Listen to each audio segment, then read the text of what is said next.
Family, what is going on? This is your man Dante, and welcome to another edition of, this is day 20 of Mental Recast, where our only objective is to change the way you think. Now, if this is your first time with us, we want to say welcome, and we want to say go ahead and hit that like button and subscribe, and then more importantly, take the time when you finish the video and it was good to you, you got a lot of value out of it, go ahead and send this to somebody, and then send it to them on purpose. Let them know, because this one's gonna be a good one. So let's take a deep breath, let it out one more time. In through the nose, out through the mouth, and I need you to say it like you mean it. Say, things are always working out for me. Come on.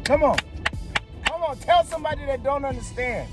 Things are always working out for me. You need to tell yourself that. Now, today is a good one. Today's foundational scripture is Judges 16:16. And it says that she nagged him so much that he was sick of her unto death. He was sick to death of her. And it's talking about Samson and Delilah, right? And many of us are aware of the story where Samson got mixed up with Delilah, and then some men came and bribed Delilah, to pay her off, and for her to get the secret to Samson's strength, because they wanted to kill him because he was messing up basically their whole operation. Paraphrasing, right? So the Bible says that she nagged him day after day after day after day. How you so strong? Why you so strong? Why you so successful? Why you so this? Why you so that? And the Bible says that she did it so much that she nagged him to death. She nagged him to, he just couldn't do it anymore. And I'm going to say a little sidebar. If you ever want to know why something wrong with your husband, your boyfriend, whatever, check it, because you might be nagging a homie. I'm going to just say that sidebar. That ain't got nothing to do with what we talking about today. But I'm just saying. You might be nagging him, and if his not testosterone, but if his gumption is low, and he don't want to do nothing, you might be nagging the homie just a little bit too much. So yeah, don't do that. Anyway, find some other ways, but we'll talk about that later. Now, what am I saying? Today. Now, something I found interesting when I was doing this. If you pay attention to the problems in your life, right? Your trials, your tests, your temptations, because even when you look up the word temptation, and nothing biblical, but when you look up temptation, dictionary.com, it says, paraphrasing, that it's something that you like to do, right? Something that you like that you shouldn't do. Something that you want to do but you shouldn't. That's the definition of temptation. Something that you shouldn't eat but you shouldn't. Something that you like to do, like to have, like it's something that you like, but you shouldn't do it. And so that's what a temptation is. But a trial or a test is something that you really don't want to rock with. So anyway, if you go back and unpack your life and unpack the last 12 months, let's not be deep. Let's not be deep. Unpack the last 12 months, right? And if you go back, even from January to now, and you unpack the things that you've gone through, there's a trend, there's a consistency there. You know what I'm saying? If you got an in-law that make you mad, okay, that's a pinpoint. If your spouse is making you mad, okay, why are they making me mad? If your children are stressing you out, why are they stressing you out? If you're not getting along with somebody at church or at work, why are they, you know what I'm saying? So you pinpoint the reason, right? And then when you go back to it, if that test, that trial, that temptation made you fall, then you have to go back and unpack it and say, okay, what did I do that I should have done differently? Because why? Because this is mental recast. We here to change how you looking at it, how you thinking. 30 days of encouragement, and you need to unpack and say, okay, why do I keep losing? Why do I keep failing in this certain area? And not the good kind of fail. Like you just in it, and as soon as they come, it's a trigger. Boom. You know what I'm saying? And let's be honest. Let's go there. So before I got married, there was a young lady that used to come to the church And I was just, whenever she came, I was just like, goo goo gaga, you feel me? And we'll call her Cinderella, you know what I'm saying? And so when Cinderella came, it was just all goo goo gaga. But Cinderella was not good for me because, like I said the other day, if Cinderella was for me, then we would have been together already, because Cinderella was there before my wife was there. And me and Cinderella had a rapport way before me and my wife did. So if it was meant, and if we were vibrating on the same frequency, if we had the same energy pattern, if it was meant for her to be my wife, she would be it right now. I would be Prince Charming, she would be Cinderella, you feel me? But because it did not work like that, and Cinderella was really a temptation, she really wasn't good for your boy, then I had to say, okay, because every time Cinderella came, I'm telling you, couldn't focus nothing. Cinderella had your boy nose open. But I had to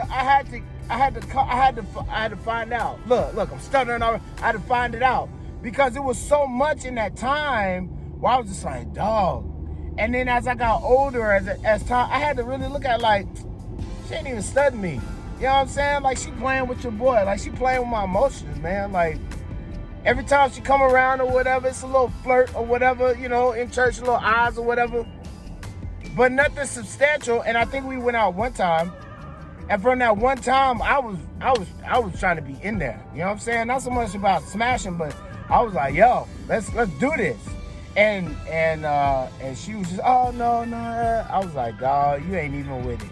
And like I said, not smashing, but really trying to be with somebody. You know what I'm saying? I was trying to be with her, try to do the whole 9 or whatever, and shorty still wanted to play games.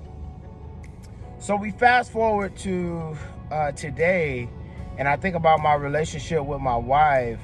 My wife, she don't nag me as much as the status quo. You know what I'm saying? I think we all have our bits and pieces of nagging each other, but you know what I'm saying? My wife is definitely not no hindrance. She is not no thorn in my flesh, none of that. You know what I'm saying? And I'm learning even more how to communicate with her so that I can get a better result out of her. You know what I mean? Like, it's like, that's just how it go. So going back, the reason why Cinderella wasn't good for me, like I said, is because she was not trying to be married. Cinderella was not trying to be consistent. You know what I'm saying? She still wanted to do her thing, and I definitely wasn't trying to be that. I wasn't trying to be in the sauce like that. And so then we go back to Samson and Delilah. So if you have a temptation or a trial or a test or whatever, and you are losing consistently, you know what I'm saying? You're not making no progression. You know, every time like that, like I said a couple videos ago, every time that person come into the room, you know what I'm saying? You was having a good day, you know what I'm saying? And as soon as Jenny come in the office, you bugging. You know, I can't stand her blankety blank. Come on. As soon as Jerry come in, you like, oh, dog, here he come. And I tell you, let's go, story time. Let's call him Douglas, right? So I used to work at the Venetian, right? And I was making really, really good money. That whole story is a synchronicity in itself, right? But let's say Douglas. So in the beginning, me and Douglas was cool. Everything was great. But as time went on, Douglas had to started to have an issue with your boy, and I started to have an issue with Douglas because he was a vet. You know what I'm saying? He was he had seniority, but that didn't bother me. What bothered me was that he was using his seniority as a leverage over me and just thinking that he could just do whatever he wanted to do. So me and Douglas often would go at it, you know what I'm saying? Because I'm not that dude. I'm not that type of dude. You're not going to run me. And if I'm respecting you, we're going to respect each other, and that's how it's going to be. But you're not about to talk to me crazy. That's just not going to happen. You're not going to think that you just going, I'm going to follow suit with what you want to do. And I know that I'm doing a good job. I'm not getting reprimanded by none of my superiors.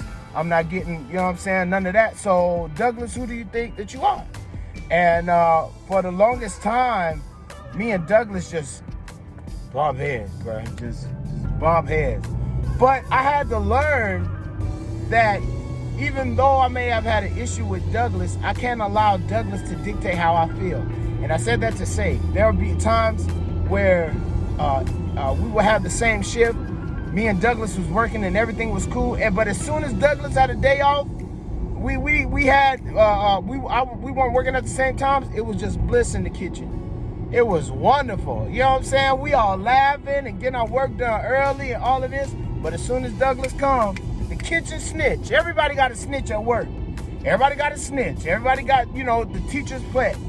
But I had to come to grips with, if that's who Douglas is, then I can't do nothing with Douglas. I can't do nothing with Dougie. You know what I'm saying? I gotta let Douglas do his thing, stay out the homie way, and as long as he don't come to me, I'm straight. And I had to learn those lessons because we was always getting into it. Always. And so let's talk about vibration. So since Douglas didn't want to do the work, how come me and Dante always getting into it? Why me and Dante always going at it? Blah, blah, blah. Since he didn't want to do the work for years, then I was like, you know what? Bump it, man. I guess somebody got to do the work. Because if not, we're going to keep bumping heads, and it ain't going to be good. We're going to end up fighting in this bakery over something stupid that's just built up. So you got to do the work. And the downfall of Samson was that he was so prideful that he didn't want to take heed and pay attention. You have to pay attention, just like I'm paying attention to the road. Some of y'all tell me, Dante, be careful. I'm paying attention. Trust me, I'm paying attention. But if I don't pay attention to the road, God forbid, I hit somebody hit me, I hit a pothole, something.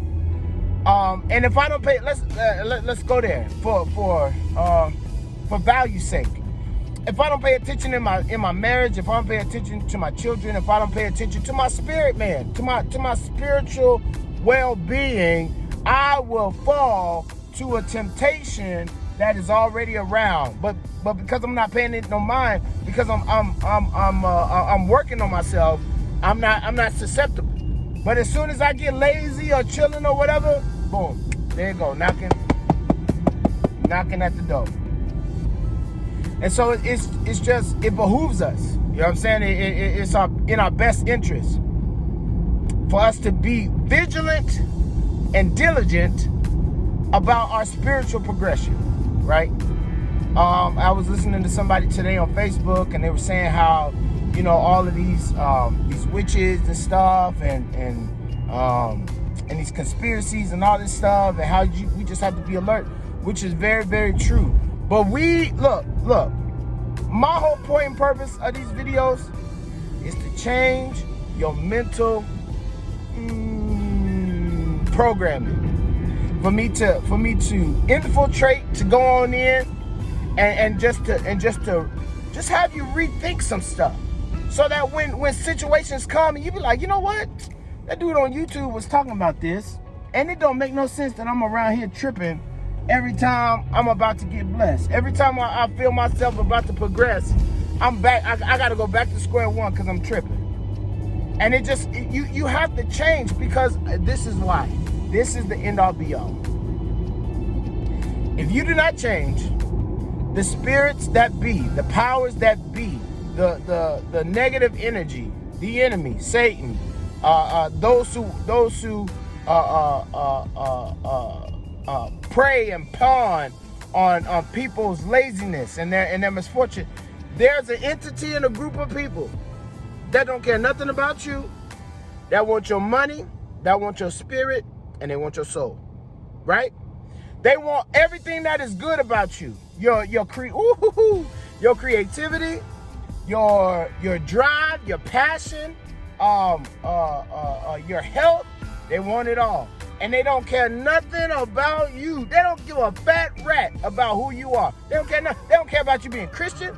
They don't care about you loving. They don't care nothing about you giving. They don't care nothing about it. But if you stay lazy, if you stay in a procrastinating mode, if you stay just doing what you want to do, being prideful, somebody trying to come and tell you, oh, you can't tell me nothing. You stay in that mode, in that mind frame that you got it all together. Look, I'm steady learning. I stay learning every day. I stay working on myself every day, because the powers that be, they not resting.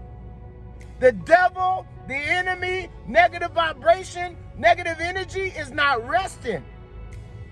And those of us that think that we can just coast and we can just chill, then we the ones that end up being susceptible to the bait. You feel me?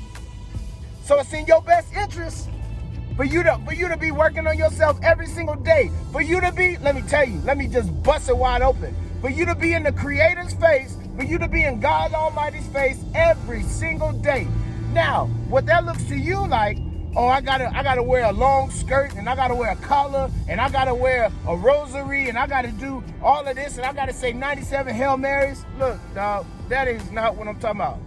But what I am talking about is every day when you wake up, talking to God. Okay, God, what do I need to do today?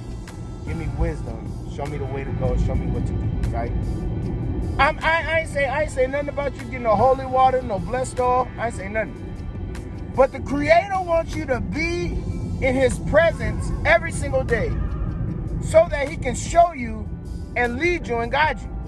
Source wants to show you the way every day, every day, every day. I was listening to Florence Scovel, and she said one of the affirmations I love. She said for us to pray, "Thy will be done." Right? And this is back in 1926 now. This is a metaphysical book. This ain't no Bible. She quoting scriptures, but she's saying in the book, for the will of the Lord to be done, for the will of God, the Creator, to be done in our lives. If we want to live an abundant life, I'm telling you, the powers that be, they got a short time. They know their time is short, but they're going to take down everybody and everything that they can in the interim. But then you just want to coast on by, oh, the Lord got me. No, you tripping. If you listening to me can have the gall to just sit back and chill while these things are going on, something is wrong with you. These situations and stuff that's going on in the world right now, year 2020, the year of the COVID, the year of the murder hornet and the bat, you just think that you can just coast by and just chill, something is wrong with you. Matter of fact, you don't even watch another video. Just I don't know. But I'm grateful that as you listening to me, that something is said to prick your interest, for you to be compelled, for you to know God for yourself, for you to know the Lord for yourself. Because I guarantee you, as these words go out, these videos go out, somebody is getting pricked. Somebody's heart is getting pricked so that they do not make the same mistake that they've been making for the last 3, 5, 10 years. Because the enemy, negative energy, is not waiting around. Satan is not waiting on you to get yourself together. Negative energy, negative vibrations, because whatever you put out is what you get back, is not waiting on you at to the all, and will be right there when you fall, right there when you being lazy, right there. Sickness just don't creep up on you. It's been there the whole time. The sugar that we eat, diabetes and high blood pressure, all of that stuff is in the sugar right there, just working or just waiting. Just keep on eating cake, keep on eating, and then boom, you go to the doctor and you got high blood pressure. And where it come from? I don't know. I eat some greens. I eat a salad. I eat a parfait, everyone. And the doctor just looking at you, and the doctors that's fake, they looking at you, waiting to prescribe you some Skittles that ain't gonna heal nothing. It's gonna treat something for a second, but it ain't gonna heal it. And one of my friends said something the other day. They said, when's the last time in the midst of all this COVID, when was the last time the doctor told you to build your immune system? The doctor told you to load up on elderberry and turmeric and moringa and black seed oil and vitamin C. Now, there might have been some doctors out there, but the vast majority of doctors, it ain't common knowledge. You would have had to research. If you had COVID, you would have had to research what COVID is, which it was a flu, a strand of the flu, type of a flu. And then you would have to build your immune system to combat that virus. And only certain people made it out of COVID-19. Everybody didn't make it who had it. So what am I saying? The trials that you're going through, you need to unpack it. You need to unpack from January to now. You need to unpack it, because I'm sure if it happened this year already, it's been happening the years previous. So unpack it, go through it, dissect it, We all got time. We all on quarantine. You know what I'm saying? Unpack it and say, God, what do I need to do so that I can benefit and come up out of this? Yeah. So this is the assignment, the objective of this video.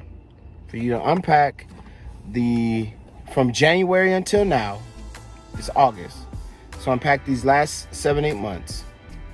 And if there's a reoccurring theme in your trials, you need to take that theme in your timeline, take it out, like we in Infinity War or Endgame or something, take it out, and you need to unpack what that is.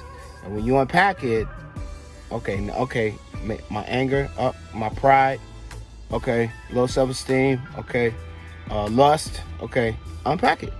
Because if you don't, you're going to keep repeating that trial. So if ain't nobody gonna tell you, I'm gonna tell you.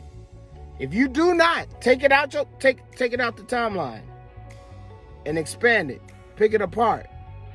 And if you don't do that, you're gonna be in the same place that you are today a year from now. And the world might not be as forgiving as the time is right now. So with that, I love you. We love you. And this is Mental Recast, where our only objective, say it with me, is to change the way you think. Be good, man. Day 20. I'll see you tomorrow. Lord willing. Peace.